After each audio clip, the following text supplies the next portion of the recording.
Well, thank you very much. It's an honor to have President Zelensky of Ukraine, and we've been working very hard, very close. And we've actually known each other for a long time. We've been dealing with each other for a long time and very well. We had a little negotiation spat, but that worked out great. I think for both countries, I think for the world, actually, beyond both countries. And we have something that is a very fair deal. And we look forward to getting in and digging and working and getting some of the rare earth. But it means we're going to be inside, and it's a big commitment from the United States, and we appreciate working with you very much. And we will continue to do that. We have had some very good discussions with Russia. I spoke with President Putin, and we're going to try and bring this to a close. It's something that you want and that he wants. We have to negotiate a deal. But we've started the confines of a deal, and I think something can happen. The big thing is the number of soldiers, mostly at this point, but soldiers being killed. You're losing thousands of soldiers. On both sides, we're losing a lot of soldiers, and we want to see it stop. And we want to see the money get put to different kinds of use, like rebuilding. And we're going to be working very hard. But we've had a lot of very good conversations. I will say until we came along, the Biden administration didn't speak to Russia whatsoever. They didn't speak to anybody. They just allowed this to continue. And I will say that, I'll say in front of you, you've heard me say it 1,000 times, if I were president, this war would have never happened. We would have had a deal negotiated for you without having to go through what you've gone through. But your soldiers have been unbelievably brave. We've given them great equipment, but somebody has to use the equipment. They've been unbelievably brave, and we give them great credit. This was supposed to be over very quickly, and here we are 3 years later. So I give tremendous credit to your generals and your soldiers and yourself in the sense that it's been very hard fighting, very tough fighting. They're great fighters. And you have to be very proud of them from that standpoint. But now we want to get it over with. It's enough, right? We want to get it over with. So it's an honor to have you here. Thank you very much for coming. We're going to sign the agreement at the conference in the East Room in a little while, right after lunch.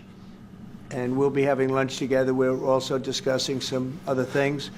And we appreciate everybody being here. It's somewhat of an exciting moment, but the really exciting moment is when they stop the shooting or we end up with a deal. And I think we're fairly close to getting that, and an honor to have you. And please, I'd like to say something. Yeah, thank you so much, Mr. President. Thank you for the invitation. And really, I hope that this first document, will be a first step to real security guarantees for Ukraine, our people, our children. I really count on it. And of course, we count that America will not stop support. Really, for us, it's very important to support and to continue it. I want to discuss it with details further during our conversation, and of course, the infrastructure or security guarantees. Because for today, I understand what Europe is ready to do. And of course, I want to discuss with you what the United States will be ready to do. And I really count on your strong position to stop Putin. And you said that enough with the war. I think that is very important, Ben, to say these words to Putin at the very beginning of war, because he is a killer and terrorist. But I hope that together we can stop him. But for us, it's very important to, to save our country, our values, our freedom, and democracy, and of course, no compromises with the killer about our territories, but it will be later.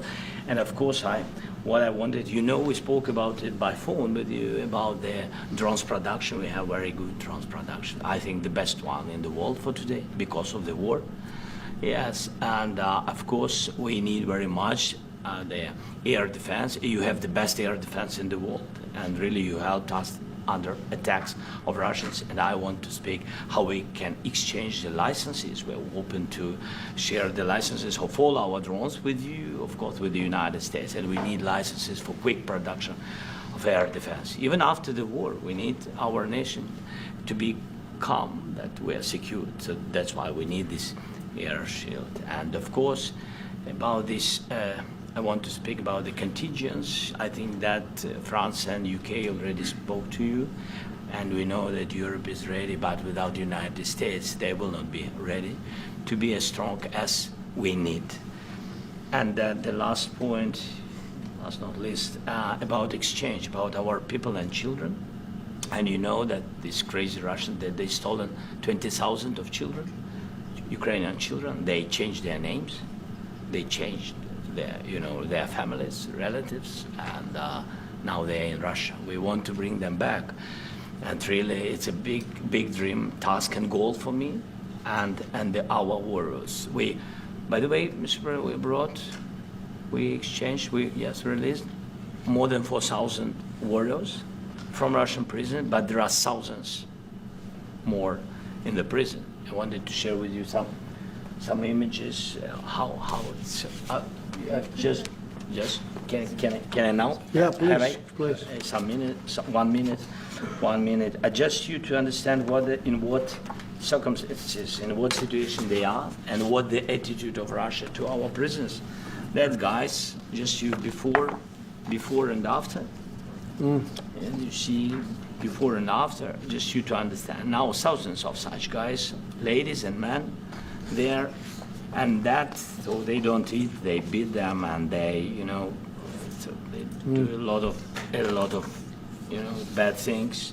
So out of, even during the war, there are rules. Everybody knows there are rules during the war. So these guys, they don't have any rules. You see that, 50, 60 kilograms left, and a lot of such things. And I didn't want to show you what the changes with images of children, because I will just share with you. And, I mean, it's looking tragic. Yep, it's tough stuff. I wanted very much to give you, and you see it. Yeah. This is pastor, by the way. They stolen pastors, because it's not Russian church. They stolen pastors and moved pastors to the prison. We, at the end of last year, we brought 3 pastors, and we could exchange them. This is pastor, you see. Yeah, that's tough. Yeah, so I mean, this I wanted to show you, and this. So thank you very much. We want to get that ended, right? Yeah, of course we And will. I think we will. And We have to, of course. do you have any questions, please? When you look Go ahead, please. Thank you, Mr. President.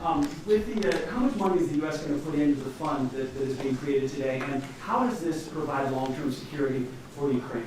Well, we don't know exactly how much, because we're going to be putting some money in a fund that we're going to get from the raw earth that we're going to be taking and sharing in terms of revenue. So it's going to be a lot of money will be made from the sale and from the use of raw earth. And as you know, our country doesn't have much raw earth. We have a lot of oil and gas, but we don't have a lot of the raw earth. And what we do have is protected by the environmentalists, but that can be unprotected, but still it's not very much. They have among the best in the world in terms of raw earth. So we're going to be using that, using it for all of the things we do, including AI and including weapons and the military, and it's really going to very much satisfy our needs. So it's something that just worked out really well. We have a lot of oil and we have a lot of gas, but we don't have raw earth. So this has just about every component of the raw earth that we need for computers, for all of the things we do. This puts us in great shape. And long-term security for Ukraine. How does this provide? I think they're going to have great luck. I think once we make the agreement, that's going to be 95% of it. They're not going to go back to fighting. I've spoken with President Putin, and I feel very strong. I've known him for a long time, and I feel very strongly that they're very serious about it. And we'll make a deal. And when the deal is made, I don't think we talk about security. Everyone's talking about the other day. All they talked about was security. I said, let me make the deal first. I have to make the deal first. I don't worry about security right now. We have to have a deal, because right now, last week, 2,000 soldiers died on both sides. 2,000, and they're losing 1,000, 2,000, 3,000 a week. So as we sit here and we talk, people are getting shot and dying on the battlefield. And, they're not American soldiers, but they're Russian soldiers and they're Ukrainian soldiers, and we want to be able to stop it. And we want to be able also to spend money on other things. We don't want to, this is a tremendous amount of money. And what the Biden administration did was terrible. They were giving money, but he had no security on the money. Europe, as you know, gave much less money, but they had security. It was in the form of a loan. They get their money back, and we didn't. And now, at least we're protected because the American taxpayer has to be protected too. But this is an incredible agreement for Ukraine because we have a big investment in their country now, and what they have, very few people have.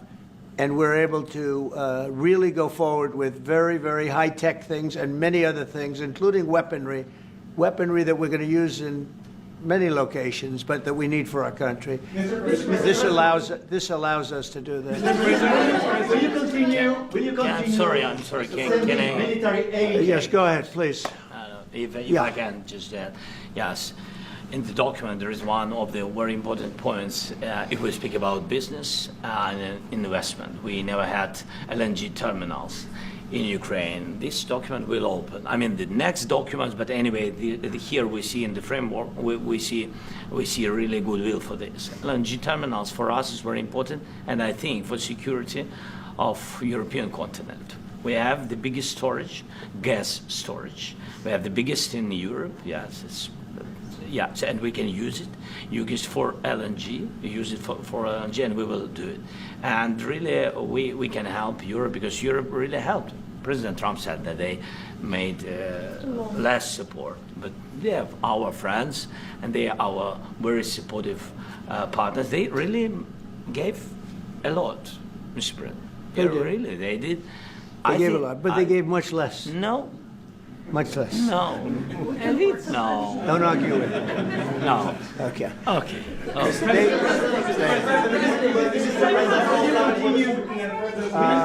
Yeah, please. Mr. President Trump, you have repeatedly called the deal with Ukraine as a historical one. And as a President of the United States, you make historical decisions in other issues which affect America and other world. So what place in the world history do you want to take? And do you associate yourself with any famous historical figures? Yeah, I'd say George Washington, Abraham Lincoln. I would say I'm far superior to George Washington and Abraham Lincoln. Now, you know I'm only kidding, right? Because when I say that, the fake news is going to go wild. They're going to say he considers himself to be better than Washington. But you never know. You never know. I don't compare myself to anybody. I'm here to do a job. We've had a great 35 days or whatever it might be, a month, a little more than a month. We've accomplished tremendous amounts. Not only this would be a very great achievement if we could get the war stopped and get them back to normalization. I think that's going to happen. We've had very good talks on both sides, as you know. But I think we've done a very good job, just generally. If you look at all of the things we've done in 30 days, they're saying there's never been a opening for a president. The first month, there's never been a first month like we've had. And this is one of the very important things. This, to me, is one of the most important things because we have tremendous death taking place as we speak, and I don't want to have that. You know, think of the parents, whether they're in Russia or Ukraine, think of the parents of all these people being killed needlessly. They came to our territory. Should have never started. This would have, if I were president, this would have never started. Mr. President, will you continue sending military aid to Ukraine after the U.S. signs this agreement with Ukraine? Yeah, we're going to be continuing. President Zelensky, do you feel like the U.S. is on your side, that President Trump is on your side at this moment? What do you think? He wants to know, do you think that, sort of a stupid question, because I guess we wouldn't be here if I wasn't. You know?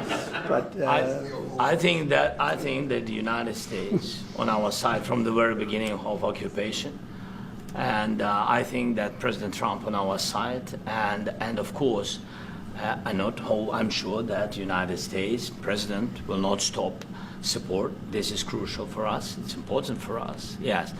And Putin, the president speaks about the people and the soldiers which are dying, but they came to our territory, they came to our land. They began this war, and they have to stop. And I think this is the question, was really the most important question. Can President Trump, I hope yes, with some other allies, to stop Putin, withdraw these enemies, our enemy, withdraw these troops from our land? And I think that you asked about the history, I think that if President, or when, he will stop Putin, if President Trump will bring peace to our country, I think he will be on this wall. We've had very, very good talks. What about military aid to Ukraine? President Zelensky just said that there'd be no compromises with Vladimir Putin. I just wanted to ask both of you. Firstly, are there compromises that you think that President Zelensky is going to have to make? And President Zelensky, is there anything that you think that you may be able to offer or bring to the table? For example, elections. Thank you. I think you're going to have to always make compromises. You can't do any deals without compromises. So certainly he's going to have to make some compromises, but hopefully they won't be as big as some people think you're going to have to make. That's all. It's all we can do. I'm here as an arbitrator, as a mediator to a certain extent between two parties that have been very hostile. To put it mildly, they've been very hostile. There's been a vicious war. There's been a vicious war.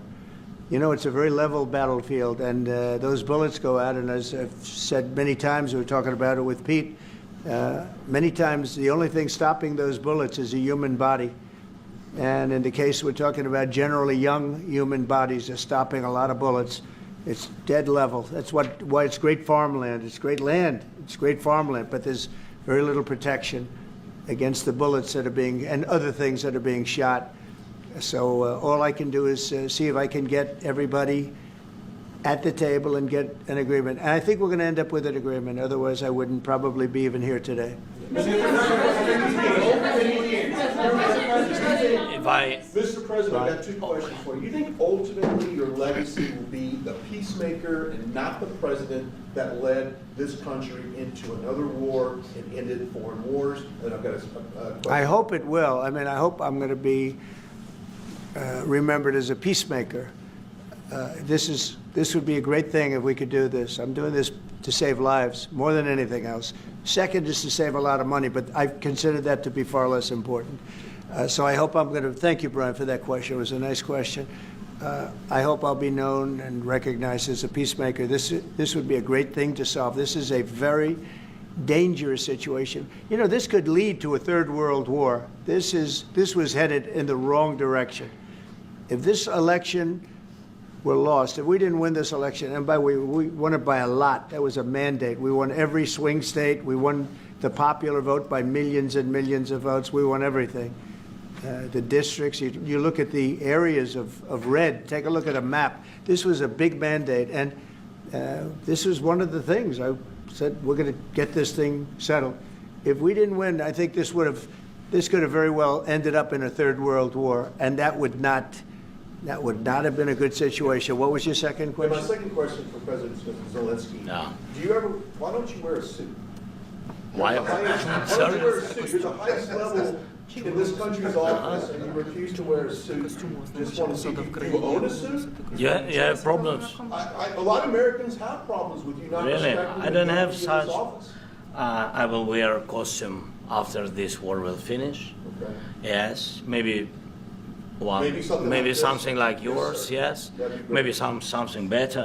I don't know. We will see. Maybe something cheaper than yeah. Thank you. Thank you. Thank you. Thank you, President Trump. You said yesterday. Mr. President, are you going to send more arms to Ukraine in case there's no peace? Yeah, we're going to have arms to Ukraine, yeah, sure. Hopefully I won't have to send very much, because hopefully we're going to have it finished. We're looking forward to finishing this quickly. We're not looking forward to sending a lot of arms. We're looking forward to getting the war finished so we can do other things. But we very much appreciate the agreement, because we needed what they had, and we're treating, you know, our country is now treated fairly. Biden didn't do that. He didn't know what the hell he was doing. This should have never happened. This should have never started. But, you know, sure, the answer is yes, but hopefully we won't have to send much because I'm looking forward to getting it done quickly, very quickly. Does that mean you'll provide security guarantees, Mr. President?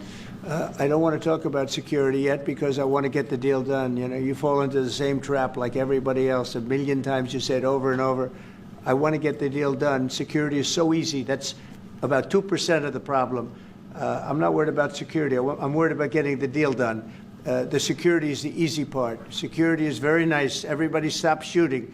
And now will Europe put people there? I know France is going to. I know the UK is going to.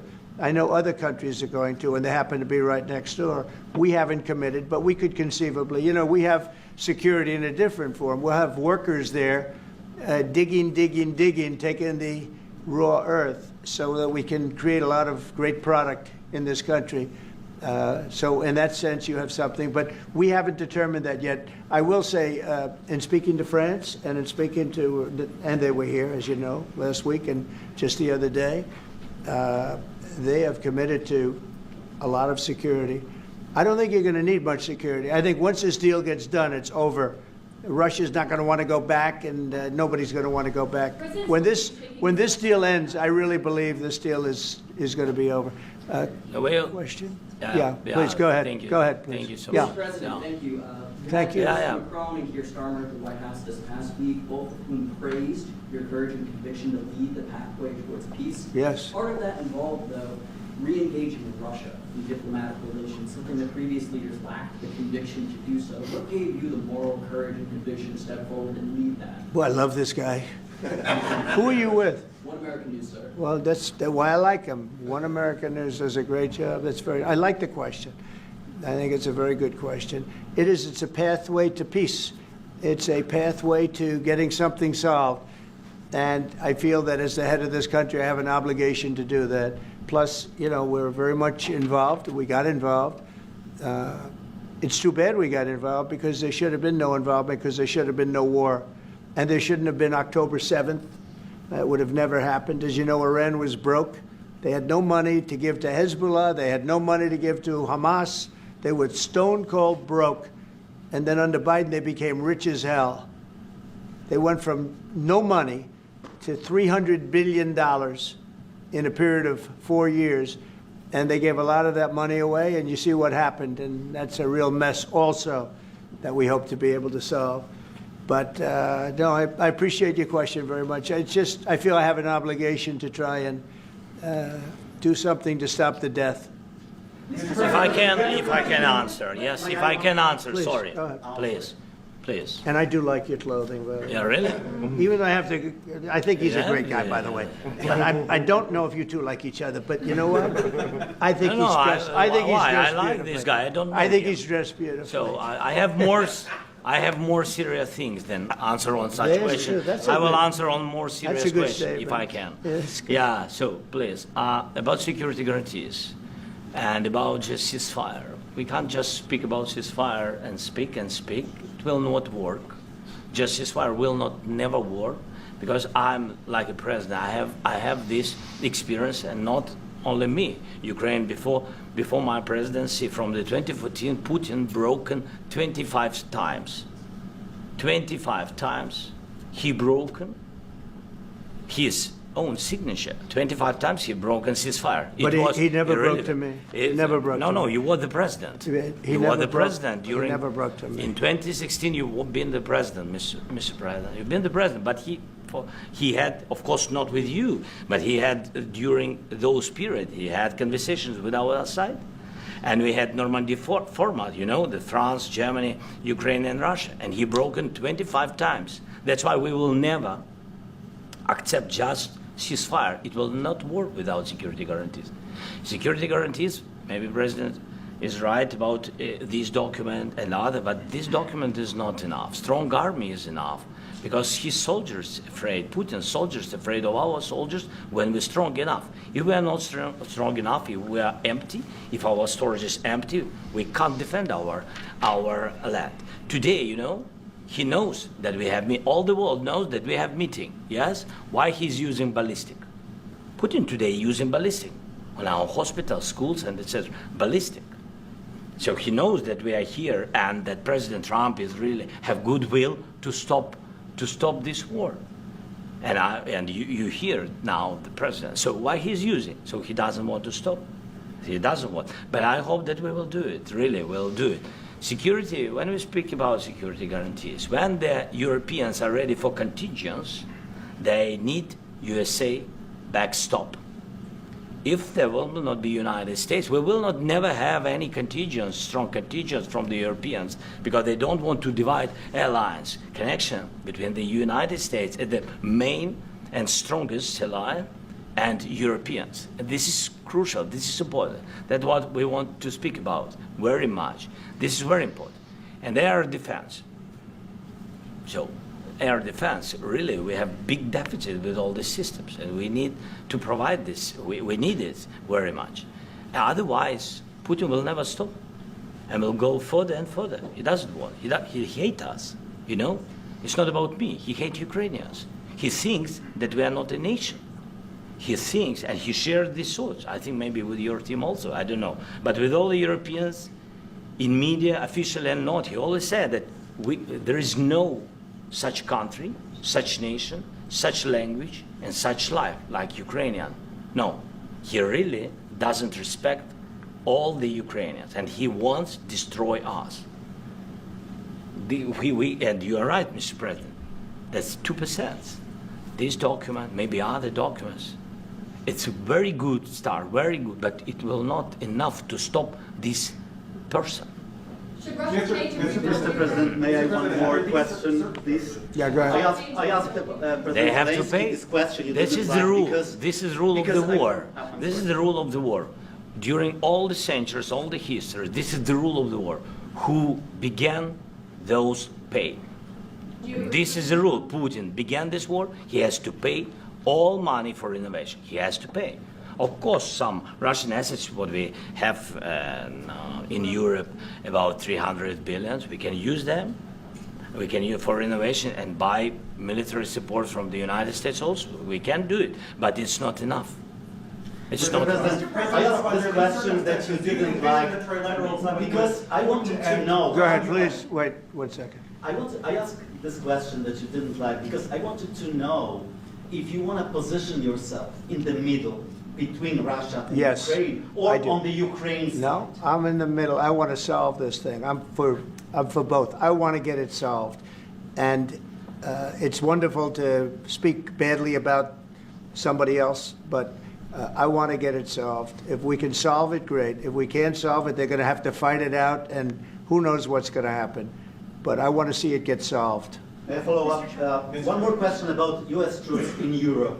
After Russian invasion of Ukraine, your predecessor sent additional troops to Eastern Europe, including Poland, my country. Yeah. Are you committed to keeping these troops on the eastern flank of NATO in the future? I'm very committed to Poland. I think Poland has really stepped up and done a great job for NATO. They, as you know, they paid more than they had to. They are one of the finest groups of people I've ever known. I'm very committed to Poland. What about Baltics? Poland's in a tough neighborhood, you know. What about the Baltics? The Baltics, they got a lot of, it's a tough neighborhood too, but we're committed. We're going to be very committed, and we're committed to NATO. But NATO has to step up, and the Europeans have to step up more than they have. And I want to see them equalize, because they are in for far less than we're in, and they should be at least equal. You understand that? Why is the United States, we have an ocean in between, why is the United States in for so much more money and other things as Europe? With that being said, and as you said, they've also been obviously very helpful, but we have put in far more than they have, and I think they should equalize. Yeah, please, go ahead. About the agreement again today, what changed between the first time that Secretary Bessent gave President Zelensky the agreement and today for the signing? We made a deal. So What was the I'm difference? just, Deciding factor? Or was I'm a business person. We made a deal. That's what changed. I didn't think we were going to make a deal, and We ended up making the deal, so that changed. You Mr. know? President, what and how do you envision a trilateral summit with President Zelensky and... I don't know, but well, they don't like each other, I can tell you that, okay? They do not like each other. This is not a love match, and it's unfortunate. That's why you're in this situation. The United States should not have allowed this to happen, okay? The United States, run by a man that didn't know much, I'm going to be very nice, run by an incompetent person, very incompetent person, should never have allowed this to happen. I've stopped wars. I've stopped many wars. My people will tell you, I stopped wars that nobody ever heard about. I stopped wars before they ever started. You can look at some of, I could give you a lot of nations that would tell you right now they were probably going to war. I could tell you right now there's a nation thinking about going to war on something that nobody in this room has ever even heard about. Two smaller nations, but big, still big. And I think I've stopped it. But this should have never happened. Mr. President, About sorry, just a second. About any negotiations. First of all, I want really to tell you, and I think that everybody understands that Ukraine, more than Ukrainians, nobody wants to stop this war.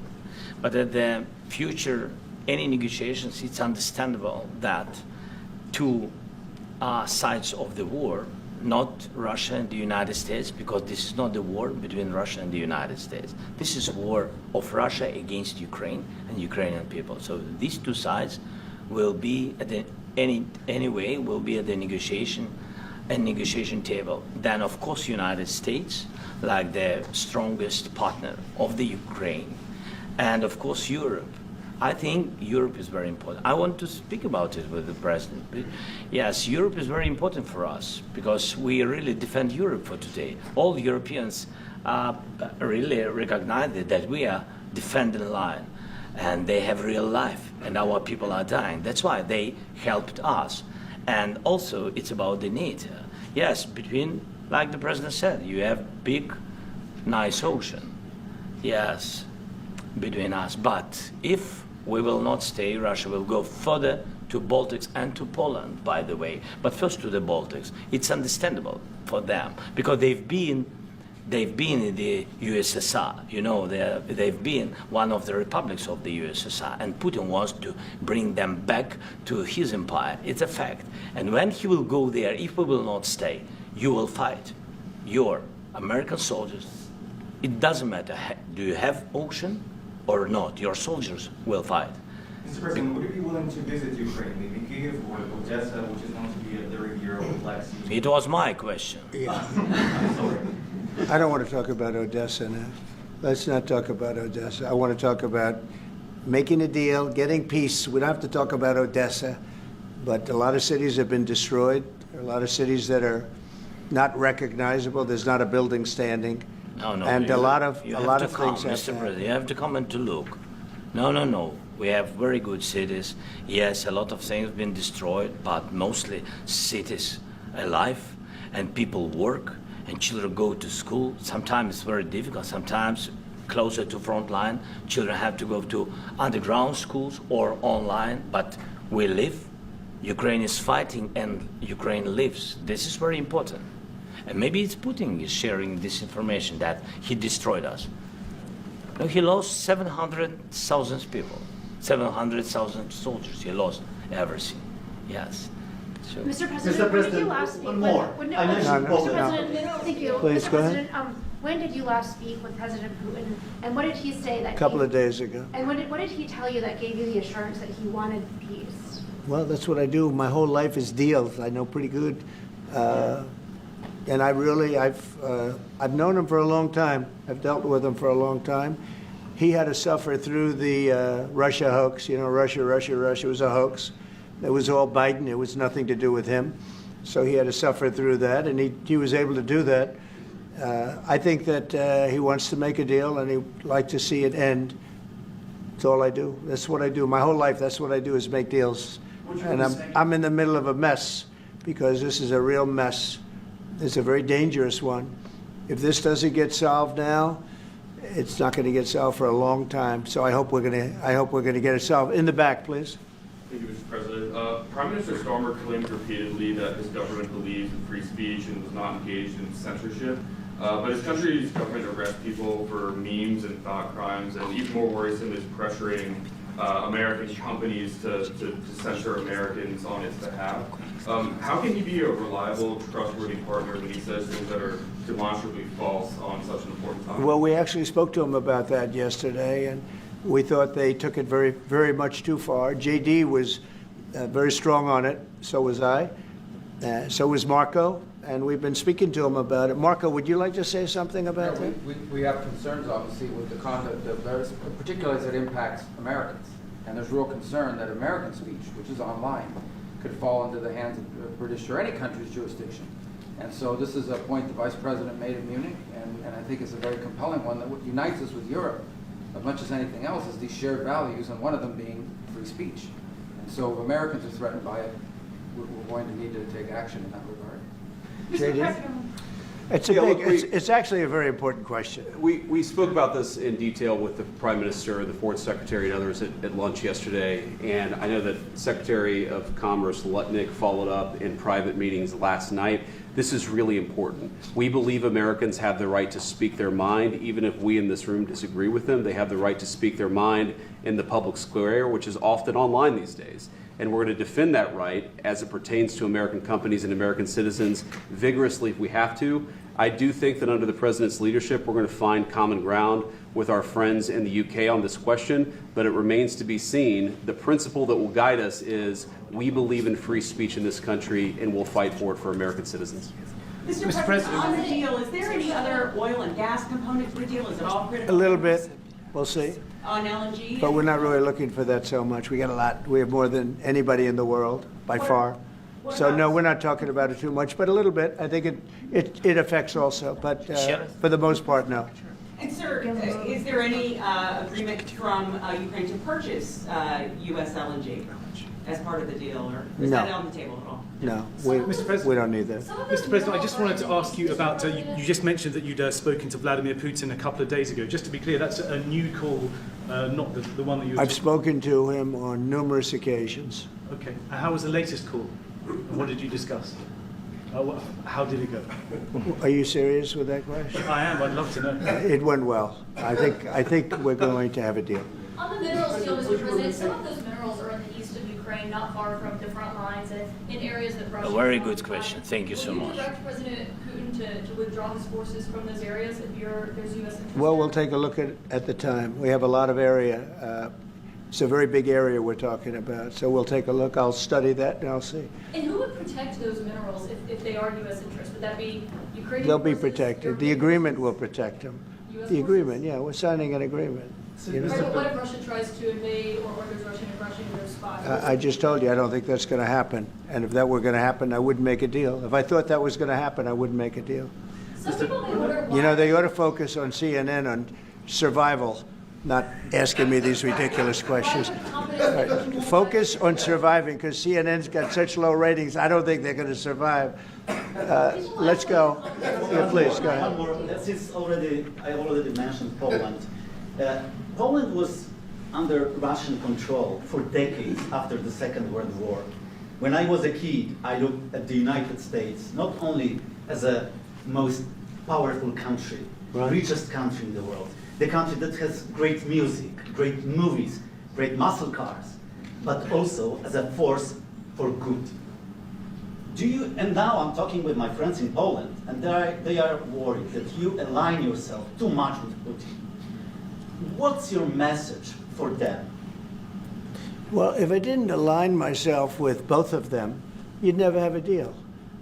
You want me to say really terrible things about Putin and then say, "Hi, Vladimir, how are we doing on the deal?" That doesn't work that way. I'm not aligned with Putin. I'm not aligned with anybody. I'm aligned with the United States of America and for the good of the world. I'm aligned with the world, and I want to get this thing over with. You see the hatred he's got for Putin. It's very tough for me to make a deal with that kind of hate. He's got tremendous hatred, and I understand that, but I can tell you the other side isn't exactly in love with, him either. So it's not a question of alignment. I'm aligned with the world. I want to get the thing set. I'm aligned with Europe. I want to see if we can get this thing done. You want me to be tough? I could be tougher than any human being you've ever seen. I'd be so tough. But you're never going to get a deal that way. So that's the way it goes. All right, one more question. Yeah, please. Hey, I want to respond to this. So look, for 4 years in the United States of America, we had a president who stood up at press conferences and talked tough about Vladimir Putin, and then Putin invaded Ukraine and destroyed a significant chunk of the country. The path to peace and the path to prosperity is maybe engaging in diplomacy. We tried the pathway of Joe Biden, of thumping our chest and pretending that the President of the United States' words mattered more than the President of the United States' actions. What makes America a good country is America engaging in diplomacy. That's what President Trump is doing. Can I ask you? Sure. Yeah? Yeah. Okay. So he occupied our parts, big parts of Ukraine, part of East and Crimea. So he occupied it on 2014.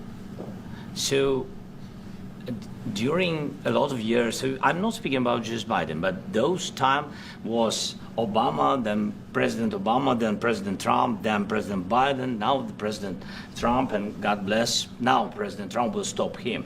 But during 2014, nobody stopped him. He just occupied and took. He killed people. You know what the contact 2015. 2014. 2014 is Well, 2014. Yeah. So I was not here. Yeah, but, That's exactly right. Yes, but during 2014 till 2022, yeah, the situation the same. The people have been dying on the contact line. Nobody stopped him. You know that we had conversations with him, a lot of conversation, my bilateral conversation, and we signed with him, me, like a new president. In 2019, I signed with him the deal. I signed with him, Macron and Merkel, we signed ceasefire.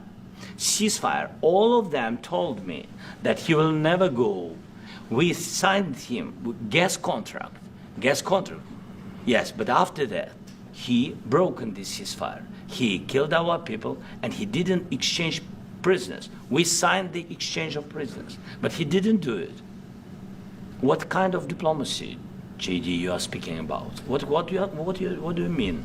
I'm talking about the kind of diplomacy that's going to end the destruction of your country. Yes, but if you are not strong... Mr. President, with respect, I think it's disrespectful for you to come into the Oval Office and try to litigate this in front of the American media. Right now, you guys are going around and forcing conscripts to the front lines because you have manpower problems. You should be thanking the President for trying to bring an end to this conflict. Have you ever been to Ukraine that you say what problems we have? I have been to. Come once. I've actually watched and seen the stories, and I know what happens is you bring people, you bring them on a propaganda tour, Mr. President. Do you disagree that you've had problems? What? Bringing people into your military? We have problems. And do you think that it's respectful to come to the Oval Office of the United States of America and attack the administration that is trying to prevent the destruction of your country? A lot of questions. Let's start from the beginning. Sure. First of all, during the war, everybody has problems, even you, but you have nice ocean and don't feel now, but you will feel it in the future. God bless. You don't know that. God bless. You don't God know bless. that. You will not have a war. Don't tell us what we're going to feel. We're trying to solve a problem. Don't tell us what we're going to feel. I'm not telling you. Because I'm you're in no answering on this position to question. dictate that. That's Remember exactly this. what I'm not You're dictating. in no position to dictate what we're going to feel. You We're will- going to feel very you will good. feel influenced. We're going to feel very I'm good and telling very you, strong. You will feel influence. You're right now not in a very good position. You've allowed yourself to be in a very bad position, and he happens to be right about From it. the very beginning of the war. You're not Mr. in a Brown, good position. You don't have the cards right now. With us, you start having not playing cards. cards. But right now, you I'm don't. very Yeah, you're playing serious, cards. Mr. President. You're I'm playing very cards. serious. You're I'm gambling the with the president lives in of war. millions of people. You think- You're gambling with World War What do you- III. what do you You're think about? gambling with What do you World think War about? III. And You- what you're doing is very disrespectful to the country, this country. I'm That's with back all to you. respect to your Far country. more than a lot of people said very they respect. should have. Have you said thank you once? A lot of Entire meeting? times. No, in this Even entire meeting, today. have you said thank you? Even today. You went to Pennsylvania and campaigned for the opposition in October. Offer some words of appreciation for the United States of what are you speaking America about? and the president who's trying to save your country. Please, you think that if you will speak very loudly about the war, you He's can... not speaking loudly. He's not Yeah. speaking loudly. Your country's Can I- in big can- trouble. Can I Wait a answer? minute. No, Can you've I done a lot answer? of talking. Your country is in big trouble. I know. You're not winning. I know. You're not winning this. You have a damn good chance of we are coming out staying, okay because of Mr. us. President, we are staying in our country, staying strong from the very beginning of the war. We've been alone, and we are thankful. I said thanks You haven't in been this alone. cabinet, You and haven't not been only alone. in this cabinet. We gave you, through I this said stupid president, $350 billion. You voted we gave for you your military president. equipment, You and you voted men for are your brave, president. but they had to use our military. What about if you didn't have You our invited military me- equipment, You invited if me you to didn't speak. have our military equipment, this war would have been over in 2 weeks. In 3 okay? days, I heard it from Putin. In 3 days, this is something Maybe new. less. In 2 weeks, of course, yes. It's going to be a very hard thing to do business like this, I tell you. Just say thank you. I said a lot of times that thank there- you accept to that- American people. Accept that there are disagreements, and let's go litigate those disagreements rather than trying to fight it out in the American media when you're wrong. We know that you're wrong. But you see, I think it's good for the American people to see what's going on over here. I think it's very important. That's why I kept this going so long. You have to be thankful. You don't have the I'm cards. thankful. You're buried there. Your people are dying. tell you You're again, running I low know. on soldiers. Don't- Listen, don't please, you're running Mr. low on President. soldiers. It would be a damn good thing. Mr. And President. then you tell us, I don't want a ceasefire. I don't want a ceasefire. I want to go and I wanted this.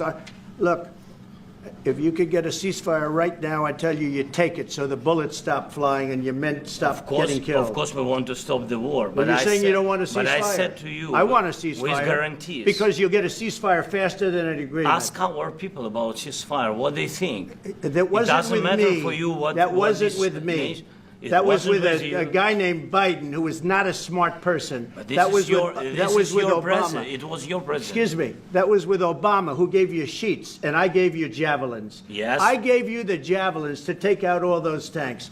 Obama gave you sheets. In fact, the statement is Obama gave sheets and Trump gave javelins.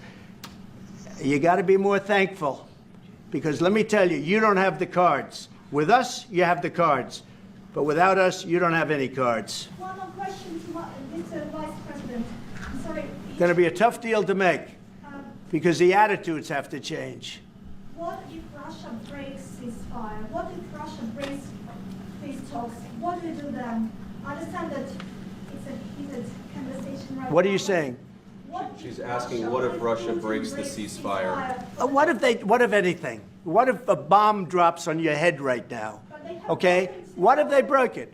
I don't know. They broke it with Biden because Biden, they didn't respect him. They didn't respect Obama. They respect me. Let me tell you, Putin went through a hell of a lot with me. He went through a phony witch hunt where they used him and Russia. Russia. You ever hear of that deal? That was a phony Hunter Biden, Joe Biden scam. Hillary Clinton, Shifty Adam Schiff. It was a Democrat scam. And he had to go through that. And he did go through it. We didn't end up in a war. And he went through it. He was accused of all that stuff. He had nothing to do with it. It came out of Hunter Biden's bathroom. It came out of Hunter Biden's bedroom. It was disgusting. And then they said, oh, the laptop from hell was made by Russia. The 51 agents. The whole thing was a scam. And he had to put up with that. He was being accused of all that stuff. All I can say is this. He might have broken deals with Obama and Bush, and he might have broken them with Biden. He did, maybe. Maybe he didn't. I don't know what happened. But he didn't break them with me. He wants to make a deal. I don't know if you can make a deal. The problem is I've empowered you to be a tough guy. And I don't think you'd be a tough guy without the United States. And your people are very brave. But you're either going to make a deal or we're out. And if we're out, you'll fight it out. I don't think it's going to be pretty, but you'll fight it out. But you don't have the cards. But once we sign that deal, you're in a much better position. But you're not acting at all thankful. And that's not a nice thing. I'll be honest, that's not a nice thing. All right, I think we've seen enough. What do you think, huh? This is going to be great television, I will say that. All right, we'll see what we can do about putting it together. Thank you. Thank you.